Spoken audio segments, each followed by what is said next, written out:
And today we will be looking at how we go about formulating our project concept. And this is a very important stage in our early development of our project, because this is where we want to be sure and we want to clearly articulate, but concisely doing it, that the idea that we are thinking of really is a worthy, feasible project. And the project concept is very much an expansion of what we would have done in the first worksheet. And in a sense, it captures these three: your project idea, which of course pulls from the worksheet that you would have done. You would recall that you had a draft topic to do. I don't know if everyone remembers that. Let me see if I have the form up here, right? So for those of you who've not done it yet or have not seen it yet, I know one or two of you were not able to make it to class last week, you would see after you go through the exercise, there's draft topic there. Oh yes, Andrew, you didn't give your draft topic, but you'll have to do it now in any event. And that draft topic that you create, the idea is that it would have been generated or formulated based on what you would have filled out from general idea of study come down. So if we go back to this first slide, one can consider your project concept to encompass these three things. And the reason for breaking it down in that way is to ensure that you are clear in your mind and that you can clearly articulate to someone else that this project has some kind of direction, that this project is something that has the potential to be when bankable, as we would say in the project world. Now, there's another reason why we would want to develop our project concept at this stage, because we have to go to our first round of approval. And that approval is normally attained through the submission of something called a festival project one page. And we'll talk about that a little later on in the lecture. So that to be able to write up that one page, not only would you need the what we say the background rough working then that you would have done from worksheet one, but you would also need to work through being clear on concept so that you can place that in one paragraph on that one page. Now the one page has 3 paragraphs, but your concept is one of those paragraphs. Okay, and I'm saying to you, this basically captures what you are supposed to be doing that will be reflected on that one page. Everybody's clear so far? Yeah. Right. So you have an idea, but then you need to generate a topic. And you would, of course, generate your topic based on what you have there as the idea. Your topic should be something that clearly articulates what the project is about in terms of what you might have figured out, devised on your worksheet one. But you should also be able to come up with what we call the short title. And that is very useful for when you have to market it in terms of either trying to connect with other stakeholders who may be interested in sponsoring or investing in the project, or even simply to communicate with other persons about the project that you can get their buy-in, and even those who maybe, for example, if you're working with young children, their parents or their guardians, context such as that, right? So I'm pulling back the sheet here again, to remind those of us who've not yet done it. It's there on the wall. You do need to do it. I am open to taking a quick look at them over the course of the week into about Tuesday or so, because I would want for you to have that one page ready by your next class. Your next class, I believe, is if I remember the timelines, I can take a quick look and tell you. I believe that is where, are you still seeing the shared window or has it exited out altogether? No, we're still seeing it. You're still seeing it? Yeah. Okay, great. Let me just take a quick look for you. I miss. Are you hearing me? Yes, I am. Okay, nice. Hello. Yes. So from what I'm seeing here, next week you are supposed to be presenting on your one page. So it means therefore that you should start to conceptualize that, to formulate that, and then you are supposed to submit it officially on October 21st after you have received your feedback from myself and Dr. Westby. So it means that today's class is very critical in the sense of bridging from last week into to this week in terms of your understanding of what a one page would be. But for those who have not yet submitted anything or have not worked on it, you can certainly see this class as your critical reminder, and you will have to do two things at the same time almost, which is to try to understand what is being asked of you when you reach here, although you have not yet done that worksheet. But thank goodness this is recorded, so you can always refer back to this where you may not be very clear. So I shall continue now.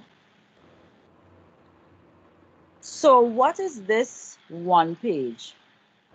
A one page, and that's what we will deal with a lot for the most part today. Formulating your project concept is very much in terms of developing this thing called the festival project one page. And what the one page really is three paragraphs that outline the following. What is your project about? Why is your project important to do? And who who will be involved in the project? Now, one pages can have different W's. When you all were in first year, those of you who did ICRM, you might have met what, why, how, or you might have met what, why. And then you had to put your research question.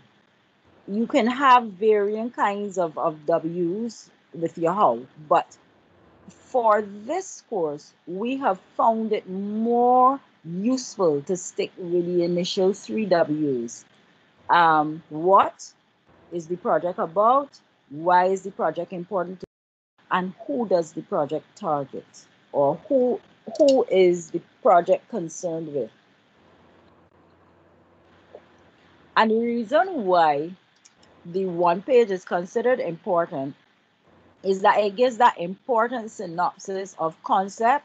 And if you remember, I had on the slide before scope.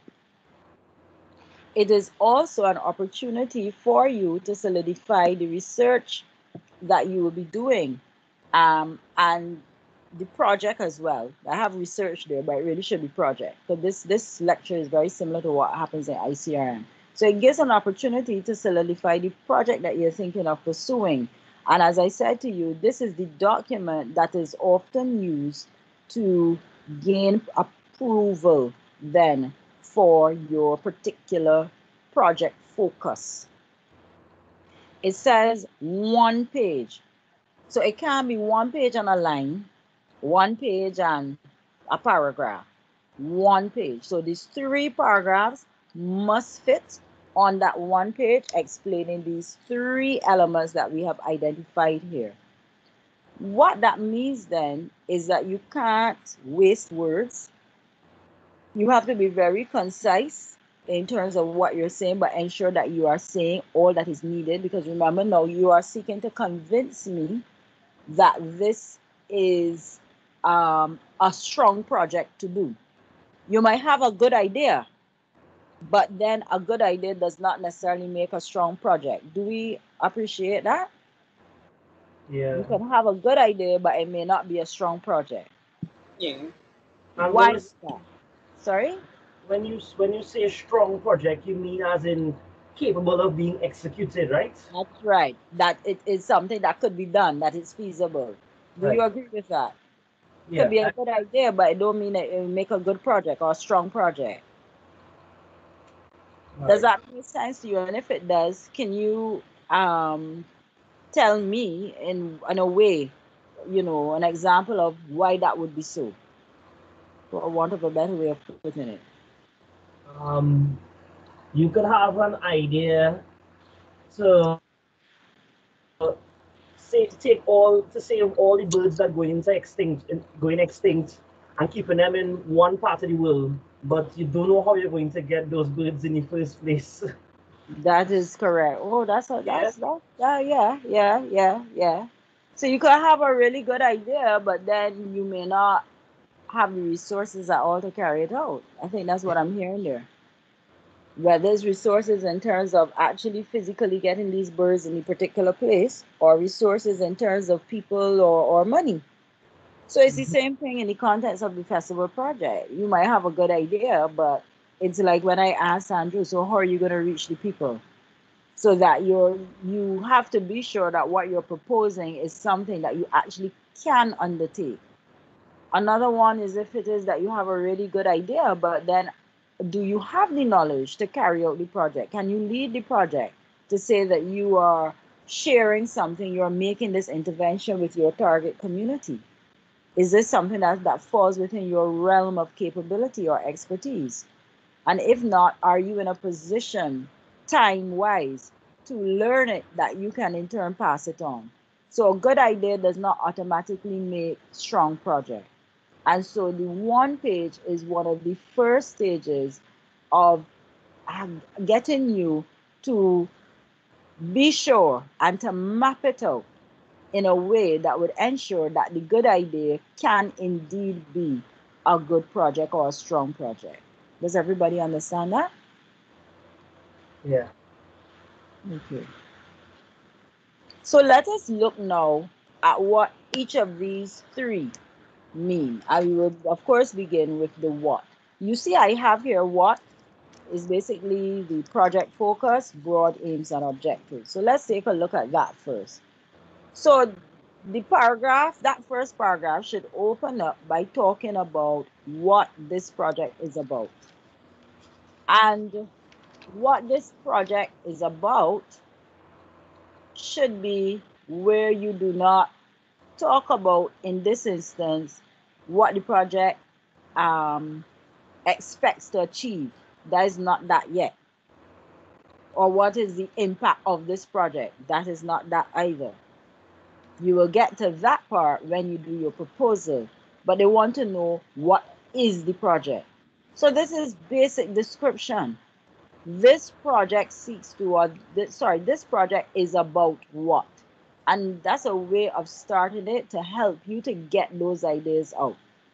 Where do you think you would go to get that information to write those one or two lines? Where can you retrieve, where can you find that? Or where can you access that information? That is not like if like tabla rasa, you're just watching this blank screen and you don't know where to begin. Where can you get that information from? Anyone? From the same worksheet. From the same worksheet, correct. Because you would recall from that worksheet, if we take a tap back again, the kinds of questions being asked of you on the worksheet, look at it, you see, will be giving you information that is about the project. And chances are, depending on what you put here, if you put a little 5 line here, more than likely that will assist you in being able to write those one or two lines that's being asked of you in terms of focus. Does that make sense, class? So you Yeah. see how the worksheet becomes even more useful. Does that make sense? Yeah. Yeah. Then to complete that paragraph, they want to know what's the overarching goal of the project, what's the broad purpose. In other words, what's the big deal about this project? What does this project seeks to do? So that's when you say this project seeks to, and that should be an active statement, a verb statement then, right? So this project seeks to what? To make an intervention, to create something, to generate new this, to aid what? But it is supposed to be the broad purpose. So it can't be your overarching goal for the project cannot be one of the many things that you want to try to do. There has to be something broad that is guiding that first. Let me give an example. My favorite of all time that I always use since time immemorial. You may decide that you're going to play mass. I am going to play mass in 2022. It is now, no? Or let me just say what's happening next year. In 2021, right? That is a broad goal. Okay? I am going to play mass. I intend to play mass in 2020.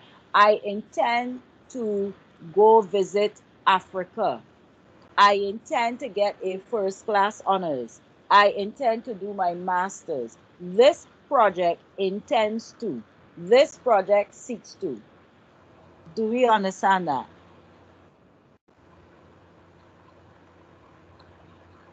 So Yes, yes.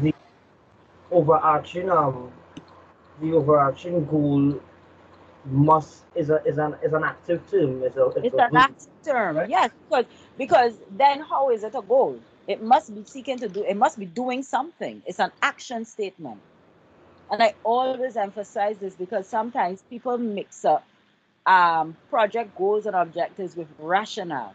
That's something else. And sometimes when people are being asked to articulate the goal, they state it as a problem. That's not that. We'll come to that shortly. You see, this is an active statement. So let's say I was doing a project where I was using the wire bending art form to work with some toddlers to help strengthen, I think you call that their motor skills, because Yeah. bending the wire will help strengthen their hands, and it could help encourage them to want to draw and all kinds of things. So my project would be, this project intends to improve the motor skills amongst children um, 4 to 5 years of age through the use of the masquerade tradition of wire bending. Let's just say that is a broad goal. That is an overarching goal. That's a broad purpose. Does everybody understand that? Right. Every if you understand, please show by raising your hand.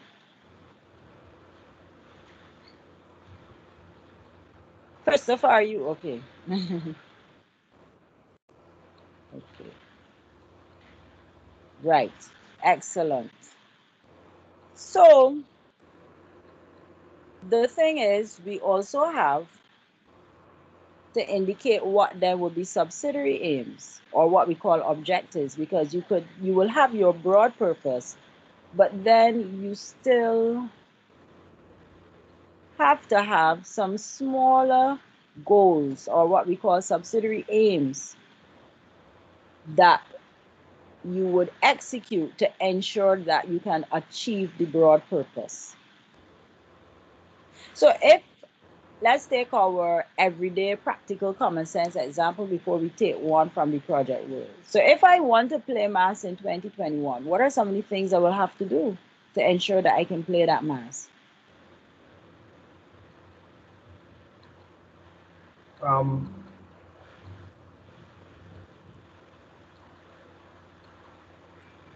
Not hearing anybody. This is not hard. What?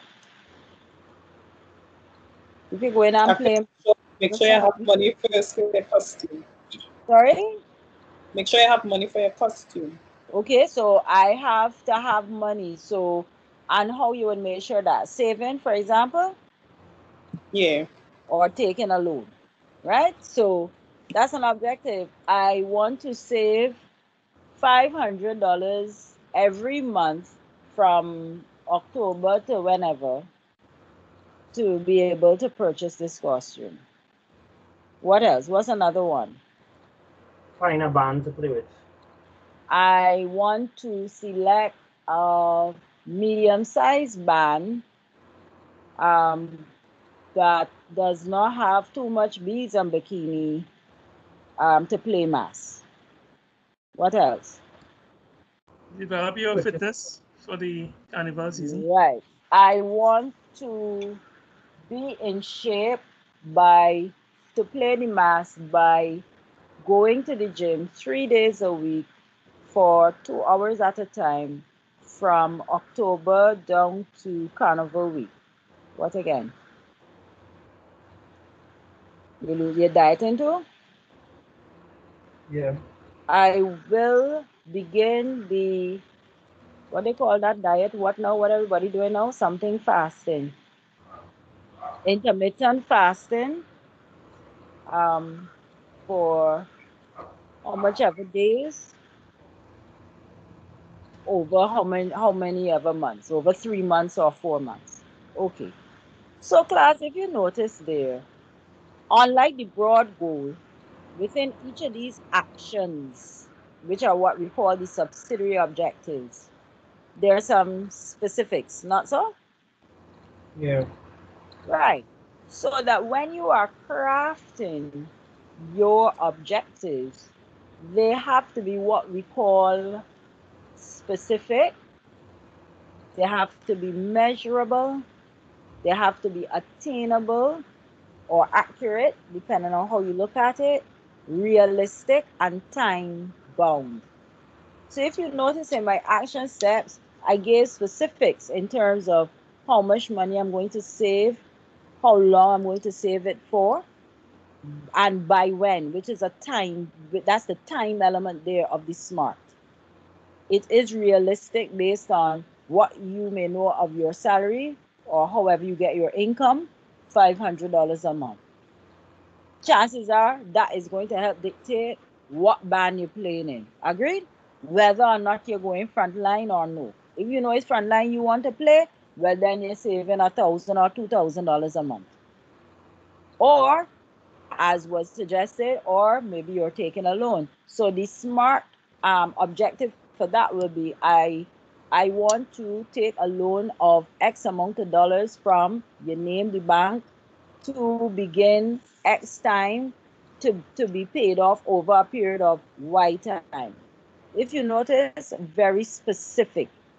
So if we go back to this slide, your broad purpose is just as the statement suggests, it is broad, it is general, but it clearly relates to what you are saying is your research focus. And then the subsidiary aims are there to be followed to ensure that you are able to execute the overarching goal. And because their purpose is to ensure that you achieve the overarching goal, the subsidiary aims, or what we call the objectives, must follow the SMART criteria. So the subsidiary aims is the step-by-step procedure to achieving the overarching goal, or the broad goal, right? Yes, it is. Okay. Yes, it is. And how do we arrive at crafting that broad purpose and objectives? You begin by asking yourself this question and answering, what does this project seek to do? This project seeks to, right? And I always put these three as pointers because in festival project world, this is really what your project should be doing, one of the three of these. Does your project enlighten or raise awareness on an issue? And if so, explain what it is. So this project seeks to, but I don't expect to see this project seeks to raise awareness on. You have to find your own words, but you have to know which one of these categories it falls in. Does your project solve a problem? So this project seeks to improve, like Andrew's project clearly is seeking to solve a problem, not so? And he has it there. This project is seeking to improve the literacy amongst a group of children. I remember seeing something like that. Yes, basically. Yes. That's one of the, yes, one of the, Yes. Is this project seeking to give a new dimension on something? So is it that you're trying to create a new form? I remember last year we had a project where the student was creating new using her dance technique that she created to help athletes improve their flexibility. So that's a new dimension, you see? So what does your project seek to do? This project seeks to, and you figure out if which one of these angles is coming from, and then you articulate your broad purpose. Everybody understands that? And if so, by show of hands, and of course, any questions or comments on that, I'd happy to receive them. All right. Everybody's clear?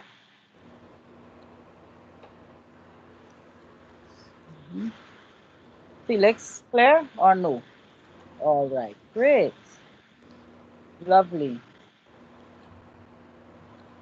Right? So that is how that is done. So how do we arrive then at the objectives? Well, like I said before, you can simply ask the next question now, and you can note that. I now see that I didn't put it on the slide, which is, so how am I going to achieve this overarching goal? So this will be achieved, or this broad purpose will be achieved by doing the following, or this broad purpose is to be achieved by, again, these are active statements. Okay, and as Emmanuel said earlier, when you look at those subsidiary aims, you should see the project reflected in that. In a step-by-step process, right? Sorry? In a step-by-step process, yes, It's right? yes, step by step, but we don't want it micro, in the sense that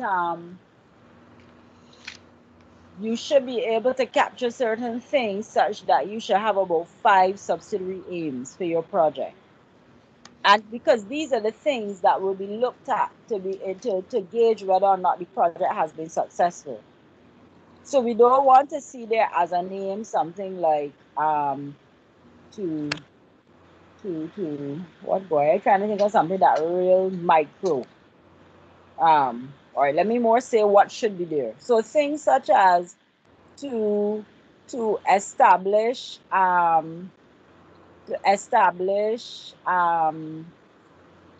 connections with persons in the community for sponsorship, to be able to raise X amount of dollars, and you may identify which stakeholders you're doing that. That could be a subsidiary aim. To establish with the target community the list of, let's say you were doing some kind of radio plays to be worked on, or it may be a case where you're working with them to create one. So those things can be put into subsidiary aims and make sure they're specific as possible. And of course, they are arranged in an order, like I said, that you can see the flow of the project. Does everybody understand that? And so each subsidiary aim must be, each one must be specific, measurable, attainable, and time bound, right? Each one Each subsidiary aim must be specific, measurable, attainable, and time bound. Realistic. Don't forget realistic. Realistic.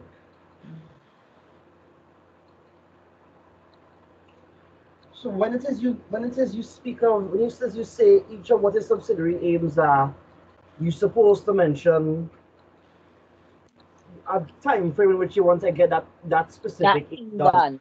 Yes, that thing done. Okay. Right? Now, this is the one page. So remember, you only have 3 paragraphs. So you're trying to be as succinct as you possibly can here. When you get into the proposal, you will have more room to expand on that. And in any event, when you're doing the proposal you will be completing following a template. So you will just be going into the template and typing in what you need to, and there are guidelines there, right? So that when you're doing this paragraph here, even though you have to follow this, or you're being encouraged to follow the SMART criteria, you want to be able to skillfully write that such that it does not, of course, take up too much space. So remember, it's one page. So you're typing in a font of 11 or 12, and you're not doing double space, obviously. You're doing like 1 and 1.15 or 1.5 for the most. Don't do no spacing because then it will look way too jumbled. Okay?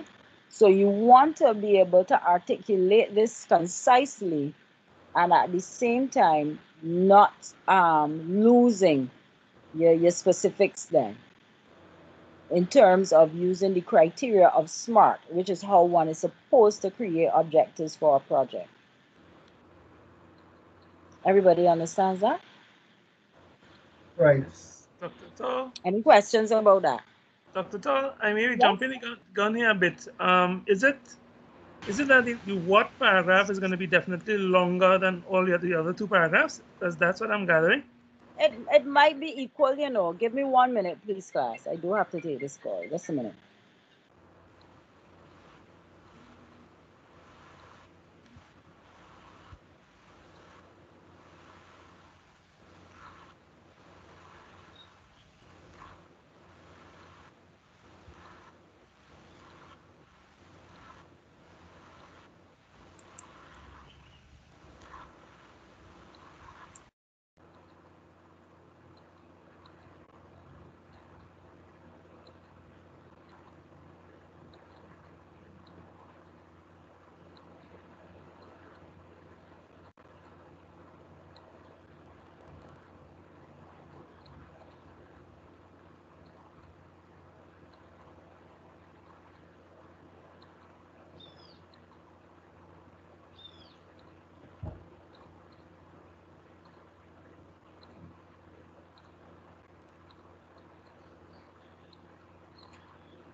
Yes, class. So sorry about that. There's a student needing some assistance there. Right. So, what was the question being posed? Oh, yes. Andrew was asking about the about the size of the paragraphs. Well, I think it would be equal, you know. And you know what? Let's revisit the question after we go through what is within the other two paragraphs, and we can all decide whether we think that this first paragraph would necessarily be longer than the other two. Fair enough? You Okay. know. All And, right. and I suppose the subsidiary objectives could be about between 2 to 4 subsidiary objectives, generally speaking. Mm-mm. Not 2 to 4, 3 to 5. 3 to 5. Yeah. A festival project final year can't have two objectives. Then something really shaky. And as a matter of fact, when you start to work through it, you will realize you would need more than two. I am expecting that you will have 4 or 5. You I don't did you do intro to cultural research methods by chance? Pardon Did me? you, Andrew, did you do intro to cultural research methods, that Yes. course? Yes. So you would remember from that course, at first year you were asked to construct 4 or 5. Remember that?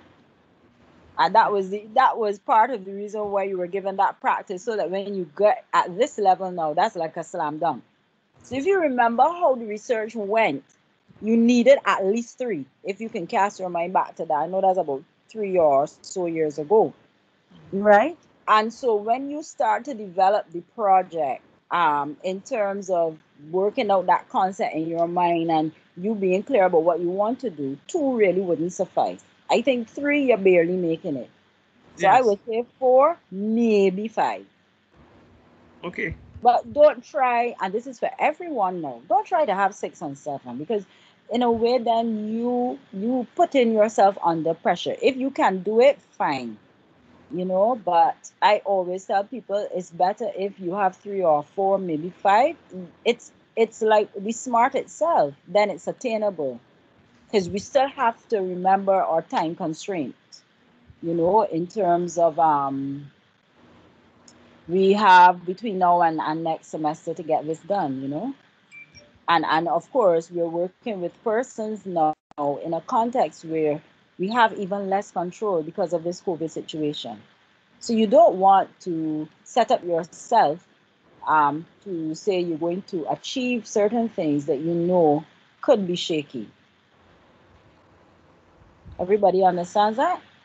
So this is just a thought that came to mind. You can tell me if it's valid or not. Uh, Mm-hmm. Even if it is that you do happen to at first come up with only 2 objectives, subsidiary objectives, those objectives can be broken down into even smaller objectives if you look at it. No, we don't encourage that like that. I understand what you're asking. What will happen there is, yes, you do have to address them. They wouldn't necessarily be broken down to smaller objectives, but what those things are then called are action steps. And when you are doing the proposal, there is a section called implementation plan. That is where then you would lay out what you are calling smaller objectives, but they're really action steps. There's a table that you have to fill out, you see? Okay. I So I would also say this as well, that I'm sure there are others like Emmanuel who may think like this. That is to say that the fact that he's asked this means that chances are, as he maps it out here at this stage, he may very well see what some of those action steps are. That's okay. If you can see that from now, that's fine. Note it down. It's just that you don't need it at this stage. So that when you do come to the stage where you have to put it in, you can then insert it if it is still relevant the way you have it structured, or you just do some more fine tuning on those action steps. But you will need that, just that you won't need it here at this stage. Yes, Felix. Everybody understands that before I go to Felix? So each of those subsidiary aims have action steps, right? I know we're not focusing on it right Yes. now, but Yes, they they will have have action action steps. steps. Because remember, let's think about it in a practical way. Because how else then we'll know if we get in what we want achieved. So for every subsidiary, so your subsidiary goal or your objective is like the thing that guides those action steps. So if we had to say that that goal was to what was it, to save this $500, there would have been action steps inside of there. Don't buy as much KFC every month. Save, go into a susu, put money in X place, that kind of thing. You see, those are action steps. Those are actual practical things that you will be doing to make sure that you could save the $500 every month. Everybody gets that? Yeah. I'm following now. Yeah. Not hearing. Y'all sound kind of low today. I don't know why. My volume is up to all. Get up the last time. Let me see if I can put on my earplug. See if that will help. But I'm seeing hands up. Is that to say yes, you understand, or is that a question? Felix, do you have a question? Yes. I have a question, please, Dr. Tall. Yes, go ahead. You mentioned a phrase just now about smart criteria, and I'm unsure of what you're referring to, or what that is. If that's a like a template that we use to measure what we're doing against, or something like that. Oh, the SMART criteria. Yeah. It's an acronym that is used to remember. It's like a criteria to be sure that when you write out the objective, that you have all those elements within it, that it is written in a specific way, and that in writing it in a specific way, it can be measured, meaning that there is a way in which when you're going along in the project, you can see that you actually are hitting this mark. So for example, just 1 minute, let me put in the plug. Let's see if it works. Is everybody hearing me? Yeah. Yeah. Great. Yes. It's better. Right. Right. So for example, when I spoke about the $500, saving the $500 every month, and I'm saying saving $500 every month to be able to contribute to the costume, that is specific in the sense that I'm saying what I'm saving, that I'm saving, what is it for, and how often. It is measurable because I'm saying $500 every month. So it can't be 4, it can't be 6. It could be 6, but it's supposed to be 5. So that is immeasurable. It is attainable, meaning that before I say $500, I have to know what salary I have. So I don't just pick $500 out of my head. I'm going to choose a number that is something that I can get done based on what I know my earnings are monthly. It's realistic, meaning to say that based on how much the costume costs now, is it realistic to say $500? And therefore, I can't be saying $500 a month, but I still going and picking frontline costume. That ain't gonna make sense because that you can't make all that money. $10,000 is a frontline, if you understand what I'm saying. And then time bound, because I say that I'm saving it every month for a period of 6 months or something like that. Does that explain it better now in terms of SMART? Yes, it does. Thank you. Yeah, you're most welcome. Yes, Andrew, do you have a question? No, I don't. All right. Okay, I saw your hand up. All right. Okay, so let's go now to looking at the why. So when you were in first year, you learned about this why as being the problematic, because in research world, when you're writing theses and stuff like that, that's what they call it. In project world, we still have to do the same thing. It's called project rationale or justification.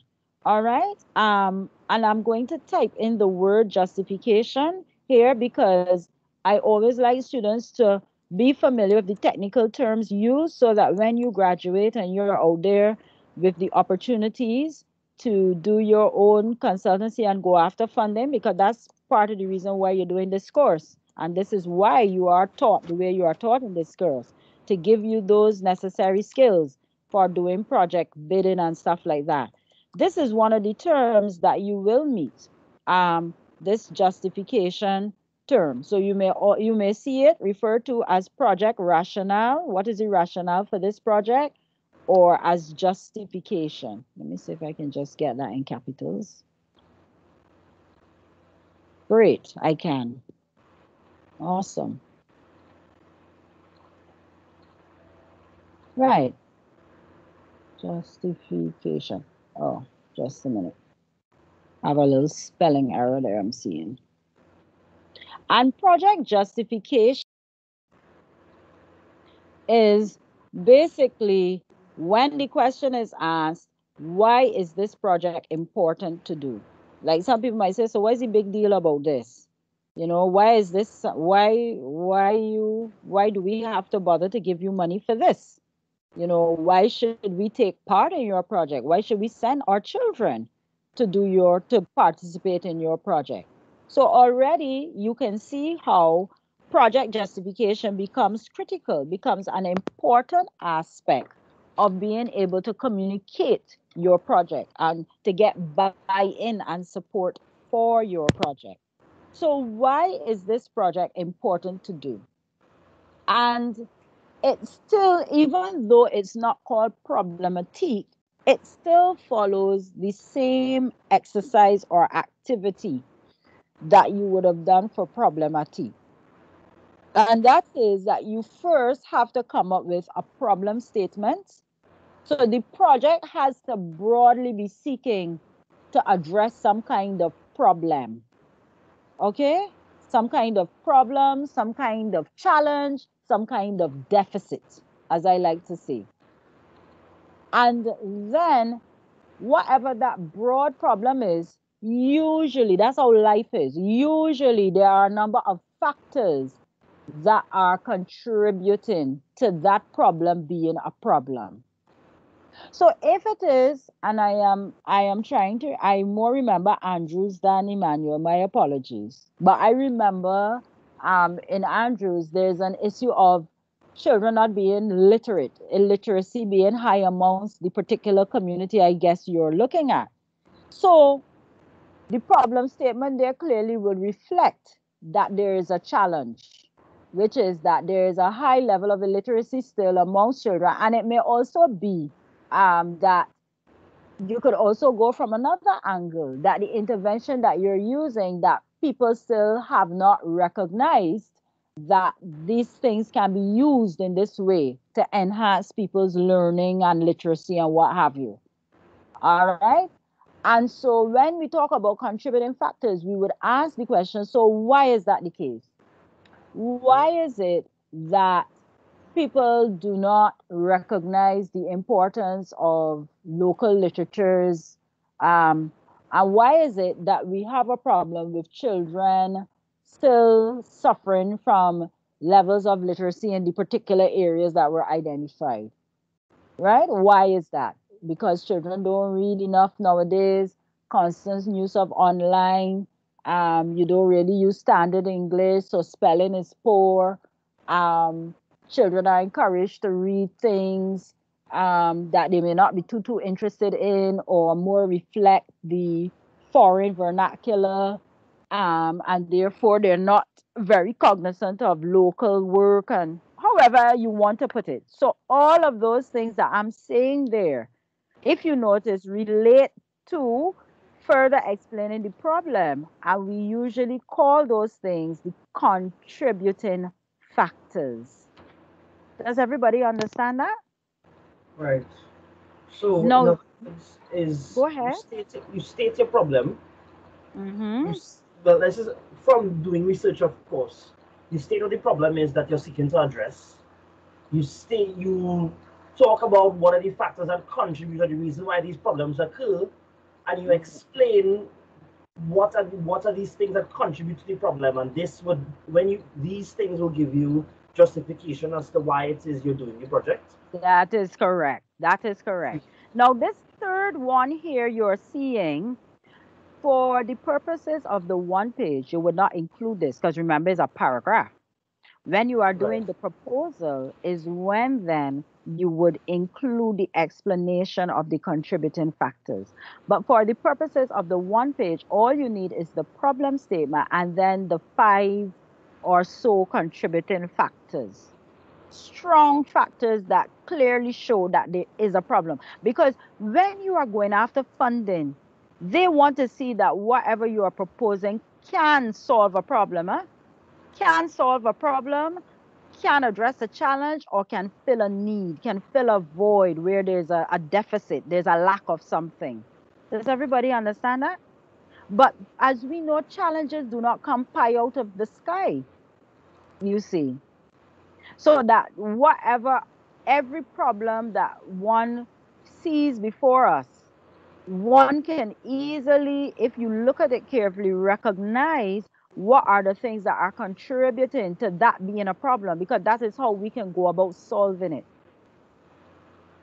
This justification is also important not only for the purposes of conviction, but to help you to build your project, to ensure that when you are doing your project, whatever intervention that you're going to make, that you will be addressing those contributing factors. So that when the examiner looks at your project, your showcase, and hear your presentations and whatnot, they'll say, ah, well, this project, he or she really knows what they're talking about, because everything that they're doing is definitely addressing what they would have stated in their justification and what they identified in their aims and objectives. Everybody understands that? Yes. I am going to look and see if I So let can me ask. find a snippet of a justification that I might have worked on for a project, that you can see what it possibly looks like.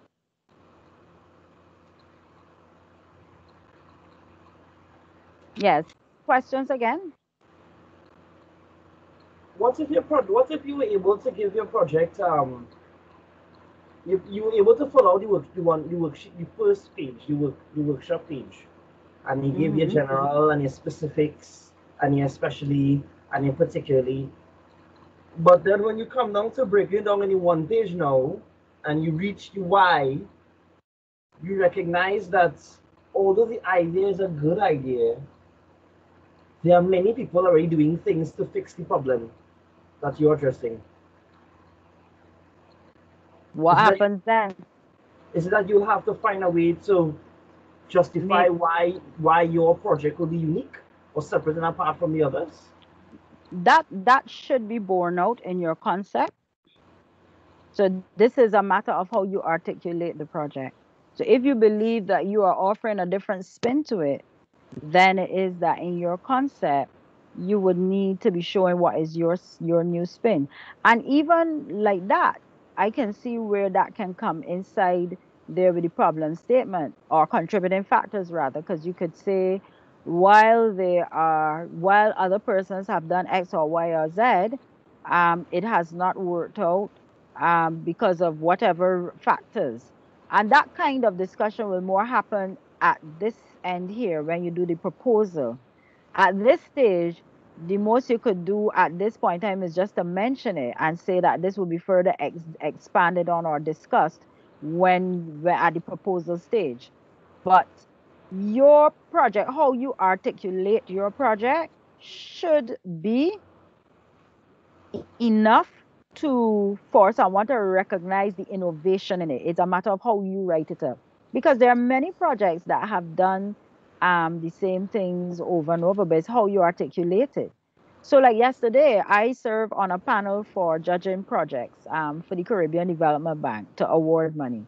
And we had a scenario such as that yesterday, where one of the projects that was under consideration, they wanted is a data intelligence call where people submitted proposals to get something like 25,000 US or 50,000 US dollars, 50,000 US dollars to carry out some research, to conduct some research where they would improve our data intelligence where the creative industries are concerned. And this particular project, they wanted to do impact assessment. Now, I don't know how many of you know that that is my research area. It's myself and Dr. Keith Nurse. We've done most of the impact assessments to do with festivals in the region. A lot of the other industries, but festivals in particular. So it had nothing new there. Now, mind you, the document is well written up, huh? But well written up to a point, which is very much like what Emmanuel is asking. There was nothing. So, for example, what would have been the innovative spin there, or what would have pivoted the project, was if there was emphasis on some kind of online platform or digital digital tool that would have been enhancing the collection capability of this data, if you follow what I'm saying. That would have been helping us to analyze the festival better, but there was not. So what that project really would have been is asking 50,000 US dollars to do the same thing that myself and others have done before. What the person would have had to have done was to emphasize the digital aspect of the project. If that had been put to the forefront, so that in that instance, the problem statement there should have been that to date, whilst people have engaged a lot in collection exercises or measuring exercises, the technology has not been used enough to enhance that capacity that we could collect faster and better or whatever, ever. Rather than the problem statement there being that we still don't know enough about the worth of festivals. That is true, but there are many people who doing that and for free too at that. Do you understand the difference now, class?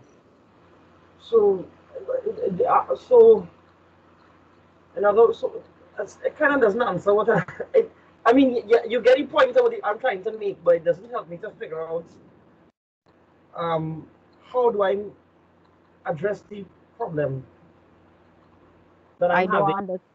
Uh-huh. The problem that you're having. So, right, so you get the point that that you recognize once you reach the why that there are many other, and you're doing the research, that there are many other people doing what you're doing, but I still don't know how I'm going to present this work if there are other people doing it. So then I'm still not clear on what you're asking then, because it's either that the project is unique or it's not. If it Right. is that other people are doing it and it is the lay of the land, then I think that problem rests there with you in terms of you deciding how you will make your project innovative. Right. I believe I answered what you asked, but perhaps there's something else you want to ask, or maybe you want to ask it in a different way, and I will be happy to respond again. But in terms of what you asked me, it does come down to how you present your project and what you do within the project to show the innovativeness of the project. Thank you. That answered my question. Thanks. Right. Thanks very much. So that the example I gave, just to connect it back for everyone else, um, so that it's not in vain, was showing you an example of how you articulate. So if you articulate, it's not to say that the person saying that we still don't know enough about the value of festivals, or we don't appreciate it, or we lack data. It's not to say that that's not a problem. That is a problem. But if we go in line of what Emmanuel is saying, we have many people over time who try to address that problem. But if the person had said rather that on that, you know, the lack of digital tools and technology to enhance the capacity for gathering festival statistics is weak. Now we onto something. If you see what I'm saying, it gives it a totally different spin because it means now that this person is looking to engage in value added. They're going to be generating or creating some app or some tool that they are going to in turn now use to collect this data, especially since we can't travel and go to collect data from anybody, especially since there are no festivals going on. Wait, so that At least not physically right now. You see? so that also means that it would actually kind of change the scope of what your project seeks to do, because let's say the project set out to solve a problem, right? Hmm. And you recognize that there are other people who have already been working on solving the problem. That means the project changes now to provide a new dimension to an old issue. It It changes. it It may very well do that. Exactly. But Okay. remember, exactly. And that is why it's important to do what we have at the bottom there, which is to do research. Because remember, class, this is the document you are now submitting to get approval.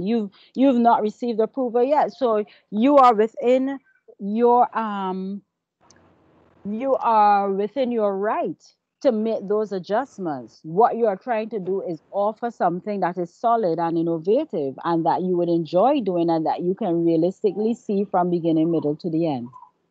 Is that making sense? Is that better? It does.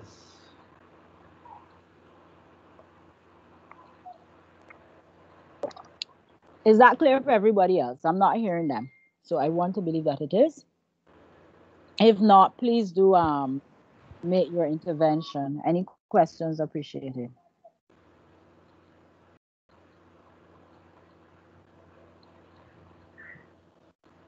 I think somebody must answer in the chat. Oh, let me check. Sometimes I'm looking at the slide. If we get approval, we cannot adjust it. Right. That's a very good question. It depends on how you're going to adjust. So for example, if it is that you lose a target community, you need to find another one. It might require some adjustment, especially if that happens between one page and proposal. But it can't be that you submitted your proposal and everything, you've gotten a good grade, and then something major is going to shift in your project. And normally when that happens, that's usually a case where, like what I was saying before about a good idea. So there's also where you could write up a real boss proposal, which is what I was mentioning about this other project, but in a different way. But then you can't really carry it out, or you didn't have all your ducks in a row. You see, sometimes people treat writing the project proposal like if they're writing a thesis. It's not the same. This is something real because you are expected to work with a real group of people. So that even with your one page, you are supposed to submit that by the time you do your one page submission, you should have the permissions of the persons who you say you will work with, because I don't want that you will go off writing up a whole proposal with this imaginary group. And then when you get a grade for the proposal, you say, I don't have a group or my group dropped off. That gets very tricky because then how does one proceed into the rest of the course? On the other hand, if something has forced you to change, let me say we come out of this COVID, now you could go back outside. Of course, you could make adjustments because the adjustment would be that you may be able to physically meet with your group. By the same token, if it is that the group number changes because more people want to come into the project, and that happens oftentimes when the project is really good, that is okay. What if you get less? That can happen too. So that's why I always encourage students to start with a healthy number so that if it is that you lose 2 or 3 persons, you still have a strong group. If you start with 8 and you lose 3, then to have a project with 5, that could be quite shaky. So adjustments, if it's something that's not going to change, repivot the entire project is fine, but not where it could be a case where it's going to change the entire look of the project and it's like you're doing something totally different. Then that would be a problem. Remember, class, you are managers. This course, Festival Project, is teaching you how to be a project manager. If you pass any construction site, you basically have the job as the contractor who manages the building going up. And he always has challenges. Some of you may be familiar with this if you've had the experience of building, whether it's yourself or your parents or family members. Things do happen and you have to adjust. You know, like you may be building and the budget come and they carry up everything under the sun to do a building. So it means that your budget gonna have to adjust. It may mean that you're gonna stay longer on the project now. It may mean, okay, that you can't stay longer because if you stay longer, you ain't gonna have the money. So now you have to find a way to work faster to use the materials you have. So you can do those kinds of adjustments. And as your course outline shows you, and I hope you all have read it by now, you are to document all of what goes on in the project in your journal, where you and your festival project progress reports, so that those changes can be seen and there's an understanding as to why you would have made those changes, because you would explain that as well. Safe amount of persons to work with, I would say at least see if you can get 12, start with a dozen, and let's see if you could have more, that's fine. It depends on what you're working on, of course. Sometimes you have an entire class if you're working with a school, so you have 20 something, that's great. The more the merrier, as long as you can manage them. But if you at least start with 12 to 15, even if a few drop out, at least you're not under 10, because it really does get shaky when your numbers is low. Any other questions?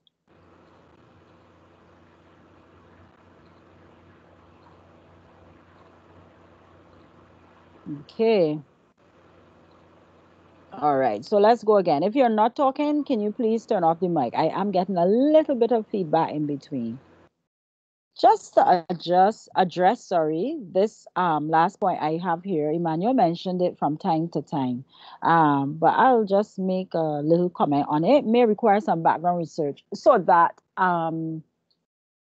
when you, and this is more to do now with when you are writing up the justification in the proposal, you are encouraged, and you should, rightly so, reference research where possible that helps to make the case for you. So if it is that you know that there's someone who said that utilizing indigenous prose can help with children's literacy, by all means, you quote them. I know that there are people who've written about the value of calypsos in terms of improving children's literacy, in terms of grammar and what have you. By all means, you can reference the person, you could quote them, that kind of thing. So that the background research, its purpose can be twofold. It can be, in the first instance, there for you, to help you be sure that what you're thinking about is the problem and or the contributing factors, but you can also use it now to back up what you are presenting as the problem and the contributing factors. Does everybody understand that?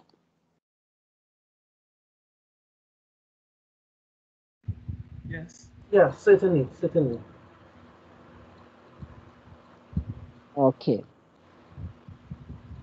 So let's go to the next slide if there are no more questions on that.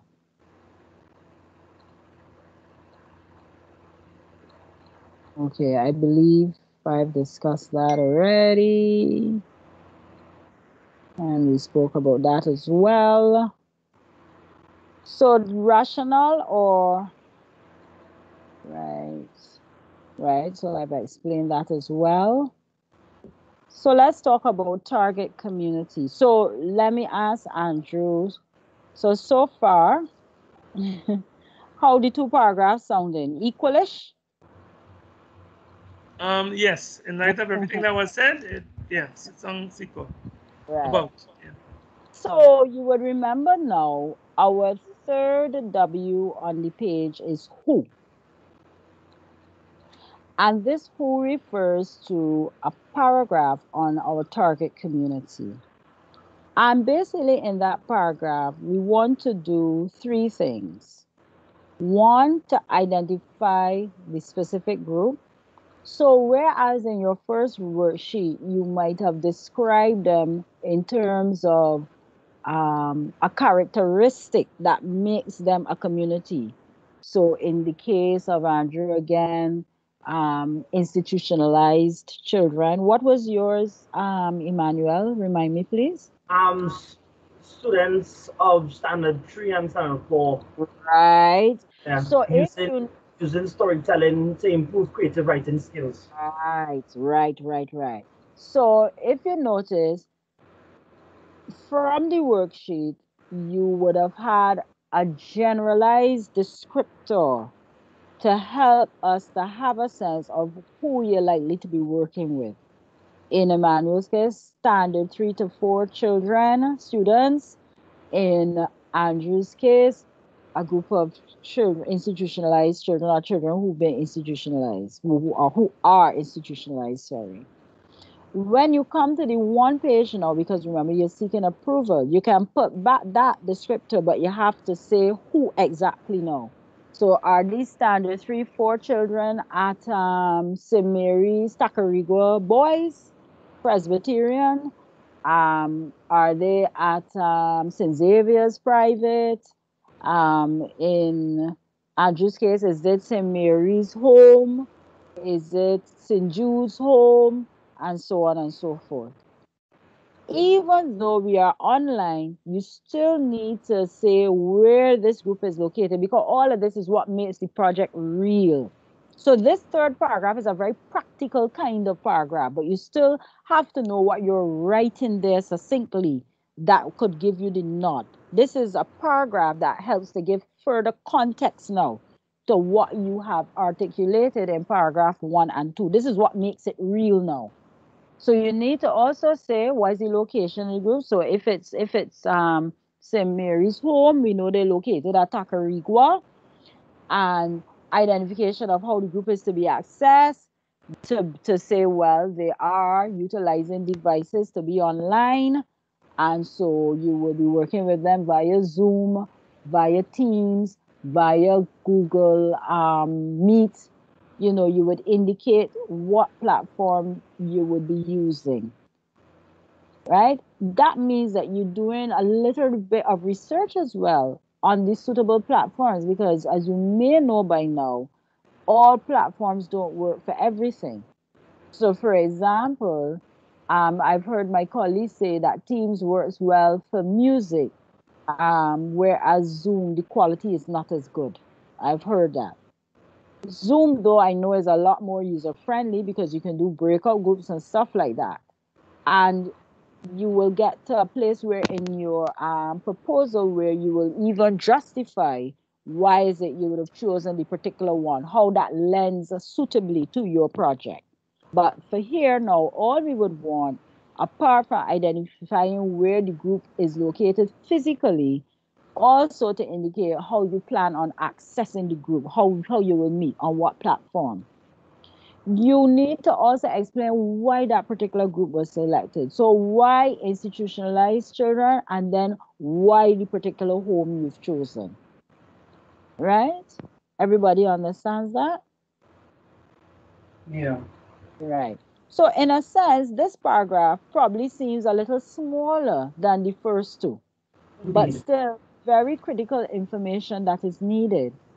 Note, as I have here, there should be evidence of the group's willingness to participate in the project. And if, of course, they're minors, parents' permission is required. So that for sure, by the time you do, because next week, which I'll talk about shortly, the presentation, next week, you might have an idea of who it is. You should, because in your presentation, we will be looking for that. But also, most certainly, by the time you submit on, I don't remember the date that I gave, I think it's the 21st. It's there on the course outline. You would be expected in your one page to have attached to that the signatures or the letter that you would have drafted up, where the person has signed saying that they have given permission, they are willing to participate in your project. Everybody understands that? Right. Yes. Any questions about that? So after we've finally done the presentation on the one page, we will be now heading out once we get the approval to, you know, meet, or not other meet, but source this target community, right? Hello? Hello? Sorry, are you hearing me now? Yeah, I'm hearing you now. Right. You hear what I asked? Yes, I did. At this present time, you should be seeking that target community. Already. Okay. Yes. When you come and present next week, then you should be able to identify who that is. Even if you say that you're working on one or two, you have one or two options, you should be able to say who these are. And by the time you submit the actual one page, it should be written in there who you have gotten to agree to work with you in the project. And of course, you would have their permissions attached to that one page. Right. Okay. Everybody understands that? I understand. By a show of hands, please. Can I see that everybody understands what I just said there?